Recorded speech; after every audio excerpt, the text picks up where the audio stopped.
আসসালামু আলাইকুম রহমতুল্লাহি বারকাতু। মাদ্রাসা কমিটি এবং মসজিদের কমিটির পক্ষ হইতে আগামীকাল রোজ মঙ্গলবার রৌয়া নুরানি হাফিজিয়া মাদ্রাসার বাৎসরিক ওয়াজ দস্তারবন্দি মাহফিল, সময় সকাল 10 ঘটিকা হইতে রাত্রি 12 ঘটিকা পর্যন্ত রৌয়া নুরানি হাফিজিয়া মাদ্রাসা প্রাঙ্গণে ওয়াজ হইবে। আপনারা দাওয়াত দিলাম।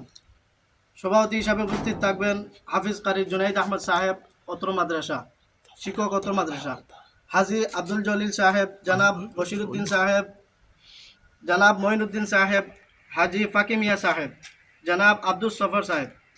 প্রধান অতিথি হিসাবে উপস্থিত থাকবেন সুদূর কলকাতা থেকে আগত হজরত মৌলানা উজির আহমদ রেজভি সাহেব। বিশেষ অতিথি হিসাবে উপস্থিত থাকবেন ইসলামিক চিন্তাবিদ হজরত মৌলানা ফয়েজ আহমদ সাহেব, সাহেবজাদা বাসটেন্দি। প্রধান বক্তা হিসাবে উপস্থিত থাকবেন আলহাজ হজরত মৌলানা মুজিবুর রহমান সাহেব, বাবুর বাজার, কৈলাসহর।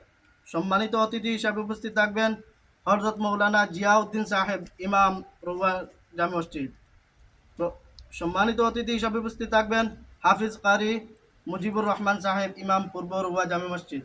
এছাড়া স্থানীয় উলামা ইকরামগণ ওয়াজ ফরমাইবেন। আপনারা দলে দলে যোগদান করিয়া উক্ত নেক মাহফিলে যোগদান করিয়া দুনিয়া ও আখিরাতের অশেষ সওয়াব হাসিল করুন।